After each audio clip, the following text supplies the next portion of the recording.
అంతేనా మీ దగ్గర పోటీ చేసే మనుషులు లేక వైఎస్ఆర్ కాంగ్రెస్ పార్టీ ఎవరికి టికెట్లు నిరాకరిస్తుందా వాళ్ళని పిలిచి టికెట్లు ఇద్దామా అని వెయిట్ చేస్తున్నారా? మా దగ్గర పోటీ చేసే మనుషులు లేకపోవడం ఏంటండి? జనసేన అతి సామాన్యులు కూడా టికెట్లు ఇవ్వగల సామర్థ్యం ఉన్నది. అంతేగాని వీళ్ళలాగా గెలిచే వాళ్ళకి 100 కోట్లు ఖర్చు పెట్టే వాళ్ళకి 200 కోట్లు ఖర్చు పెట్టే వాళ్ళు కాదు. గత ఎన్నికల్లో 130 మందికి మేము సీట్లు ఇచ్చాం అతి సామాన్యులకి.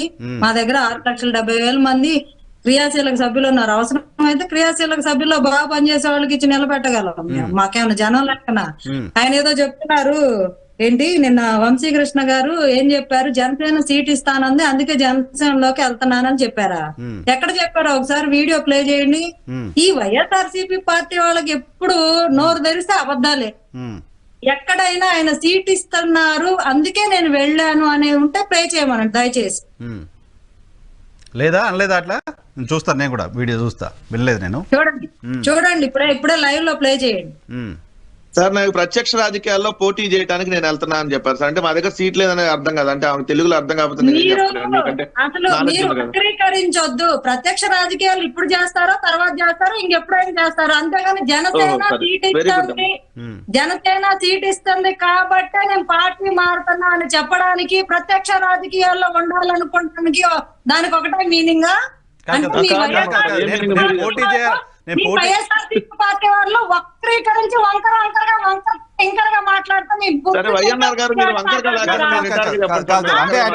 మాట్లాడే వీడియోలో కనీసం ఏం మాట్లాడుతున్నారు? వైఎన్ఆర్ గారు మీరు వంకరగా మాట్లాడకుండా మామూలుగా చెప్పండి, మేమైతే వంకరగా మాట్లాడతాం కదా. ఇక్కడ కనీసం మాట్లాడే అభ్యర్థులు ఏం మాట్లాడుతున్నారో కూడా నాకు అర్థం చేసుకోవాలి. సరే ఆయన ఏం మాట్లాడారు వదిలేద్దాం. ఎందుకు వచ్చారు ఇప్పుడు మీరు ఎందుకు అబద్ధాలు చిమ్ముతున్నారు? నా క్వశ్చన్ అదే. మీకు దమ్ముంటే ధైర్యం ఉంటే ఏం మాట్లాడారో అది ప్రస్తావించండి. అంతేగాని 4 రకాల కథలల్లి వండి వాచి కూర్చొని డిబేట్లో సోదంతా అబద్ధాలు. ఒక నిమిషం శివపార్వతి అంటే ఆయన అన్నమాట వైఎస్ఆర్సీపీ పార్టీ యొక్క చండాలమైన పద్ధతి ఏంటంటే, మా పార్టీలో బాత్రూమ్ కూడా వాళ్ళ పార్టీలోకి వెళ్తే ఆయన ఏమన్నారనేది కాదు. నేను జనసేన పార్టీ గురించి మాట్లాడట్లేదు. పవన్ కళ్యాణ్ రాజకీయ విచారాల గురించి, జనసేనలో ఉన్న రాజకీయ విచారాల గురించి నేను మాట్లాడలేదు. నేను ఓపెన్ గానే పద్ధతిగా మాట్లాడాను. నేను పద్ధతి కొంచెం డెకరంగా మాట్లాడుకుందాం. వెంకటరెడ్డి గారు ఒక నిమిషం. వైఎన్ఆర్ గారు నా క్వశ్చన్ తీసుకోండి. ఆన్సర్ పార్వతి గారు నాకు ఆన్సర్ చేయండి. వెంకటరెడ్డి గారు అమ్మాయి మహిళ కదా మాట్లాడేది, ఆ మహిళ పద్ధతిగా మాట్లాడమని చెప్పండి. ఒక నిమిషం సార్. పార్వతి గారు పద్ధతిగా మాట్లాడమని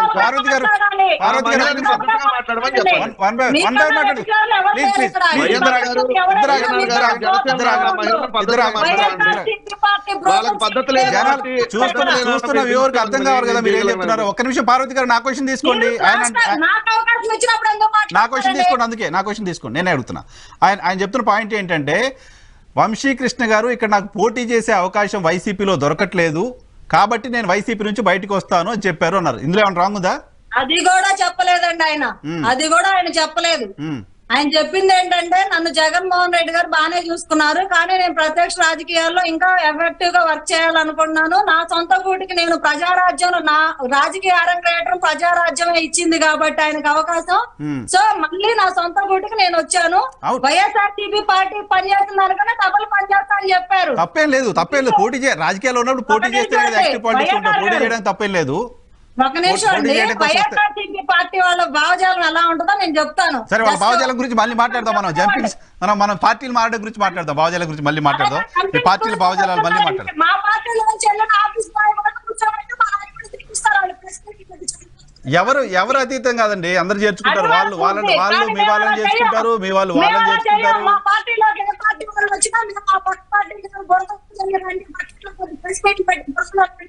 మీ చండాలని చూపించుకోండి మేము చెప్పాం. ఎందుకంటే మా నాయకుడికి ఆదర్శమైన ఉన్నాయి కాబట్టి. ఓకే ఏంటి మీ పార్టీలో చేర్చుకోవడానికి ఏంటి కండిషన్స్ ఉన్నాయా? ఎవరు వచ్చినా చేర్చుకుంటారు. అసలు ప్రజారాజ్యమే ఎందుకు చేర్చుకోము? అదే చాలా కండిషన్స్ సార్, మినిమం 2-3 చేసుకోవాలి పెళ్లి. ఇప్పుడు జాయిన్ అయిన పంచకర్ల రమేష్ గారు ఎవరు? ప్రజారాజ్యం పార్టీలో పనిచేసిన వాళ్ళే. అందరూ మా దగ్గర నుంచి నాయకులుగా ఎదిగిన వాళ్ళే మళ్ళీ మా పోటీగా వస్తున్నారు. మేము వెల్కమ్ చెప్తాం ఖచ్చితంగా, మా మనుషులే కాబట్టి మేమే వాళ్ళకి రాజకీయంగా. ఇక్కడ పాయింట్ ఏంటంటే పార్వతి గారు, మీ దగ్గర మీరు నిన్నటి వరకు విమర్శించిన పక్క పార్టీ నుంచి నాయకులు తయారు చేసి వెంకటరెడ్డి గారు. మీరు మీ పార్టీలో నాయకులు లేరు కాబట్టి మా దగ్గర 4-5 ఒక్కొక్క సీటుకు పోటీ పడుతున్నారు కాబట్టి మా దగ్గర ఇవ్వలేని వాళ్ళు, అవకాశాలు లేని వాళ్ళు పక్క పార్టీల వైపు చూస్తున్నారు, వాళ్ళ గురించి మేము పట్టించుకోవాల్సిన అవసరం లేదనేది వెంకటరెడ్డి గారి మాట. అదో టెంట్ పార్టీ అండి, వాళ్ళు అలా చెప్పుకోక ఎలా చెప్పుకుంటారు? వాళ్ళ దగ్గర ఉన్న నాయకులందరూ కాంగ్రెస్ నుంచి వచ్చిన వాళ్ళు, పక్క పార్టీల నుంచి వచ్చిన వాళ్ళే కదా. ఆయన జగన్మోహన్ రెడ్డి గారు కూడా కాంగ్రెస్ నుంచి వచ్చిన వ్యక్తి. ఎవరు స్వచ్ఛంగా ఎవరున్నారు? ఎవరు స్వచ్ఛంగా? ఇప్పుడు పవన్ కళ్యాణ్ గారు ప్రజారాజ్యం నుంచి వచ్చారు, జగన్మోహన్ రెడ్డి గారు కాంగ్రెస్ నుంచి వచ్చారు, చంద్రబాబు నాయుడు గారు కాంగ్రెస్ నుంచి వచ్చారు. కారణం ఏం చెబుతా వినండి, మీకు ఓపిక ఉంటే వినండి కొంచెం.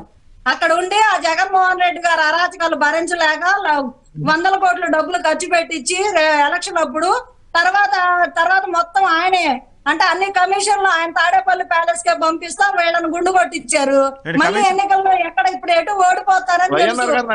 కమిషన్ రావట్లేదని వెనక్కి వచ్చారా? కమిషన్ రావట్లేదని పార్టీ ప్రజల్లో వ్యతిరేకత ఉంది. వాళ్ళు పోటీ చేసినా ఓడిపోతారని వాళ్ళకి తెలుసు, వాళ్ళకి టికెట్లు రావని తెలుసు.